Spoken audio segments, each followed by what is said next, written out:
Hi guys, my name is Christian and I like to draw, mostly in this academic figurative style. And in this video I'm going to talk about how I think anatomy actually holds beginners back. If you've drawn for a while, you probably have had someone tell you go study your anatomy. Learn the names and muscle insertions, learn how it moves, learn how it flexes, get that dang Elliot Goldfinger book. But then you actually go and study the names and insertions and it feels like you're actually drawing worse. Why is that?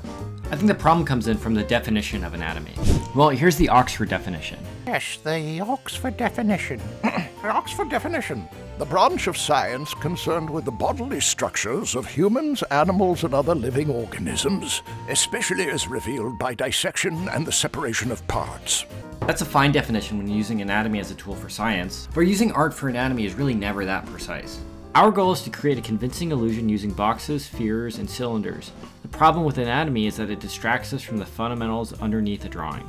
Lately I've been looking at a lot of art by famous comic artist Jim Lee. I've always really loved the way he renders form and depicts characters. Here's a relevant thing that he said during a live stream on anatomy.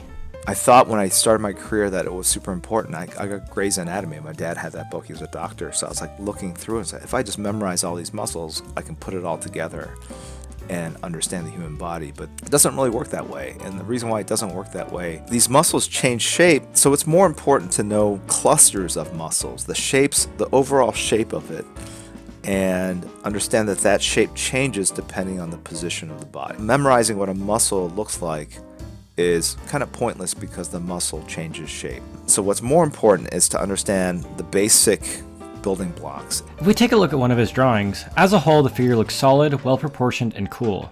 But when we zoom into a single part of the body, like the arm, we could tell he took a lot of creative liberties with the anatomy.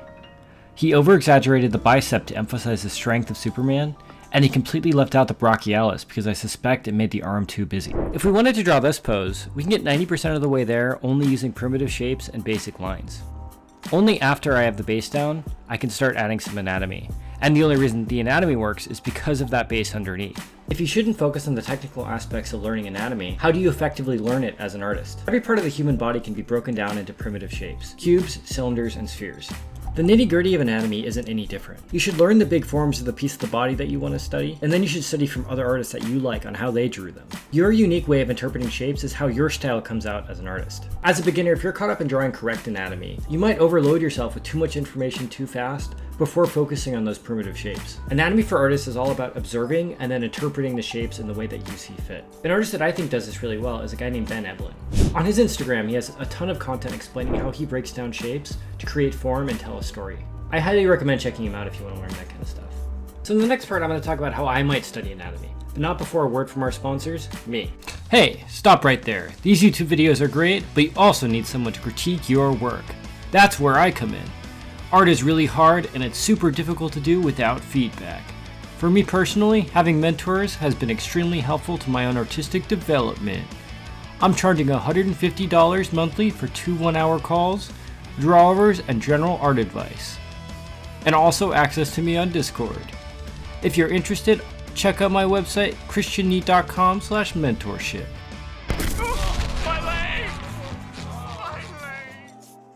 So if I wanted to study anatomy, I'd first choose the part of the body I wanted to study and the style of art I'd like to move towards more. Lately I've been looking at a lot of art by Ryan Benjamin, and I've wanted to be better at drawing arms and legs. From there I'd gather a bunch of references of arms and legs, anatomical, in motion, all that kind of stuff. Then I'd go try and find that part of the body that artist has drawn a bunch of times. From there I would take it into a reference board. Here's my reference board for this little project. From there, I'd study the anatomy in a more academic way, and then do a little master study of that artist. In this case, I'm drawing the arm on the left.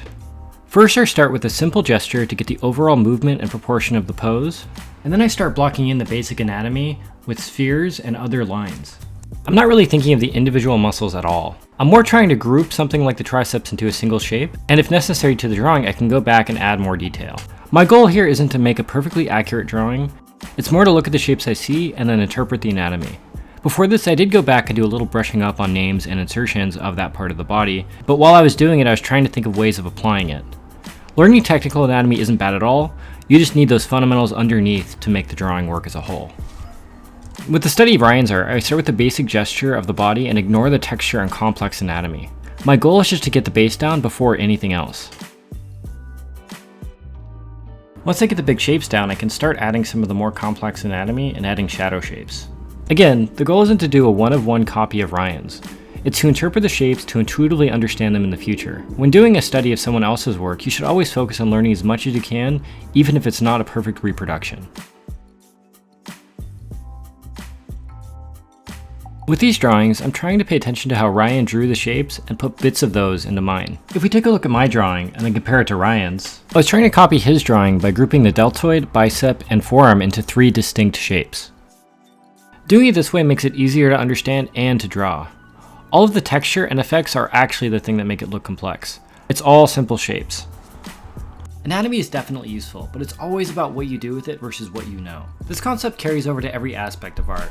Whether it be technical perspective, composition, color theory, there's always the academic side of knowing things, and then the practical side of doing what's actually useful or what works best for you. When it comes to art, or creativity in general, my personal goal is to learn as much as I can intuitively, so when I am drawing, I'm not stressing out too much about everything coming out perfect. I hope this is helpful.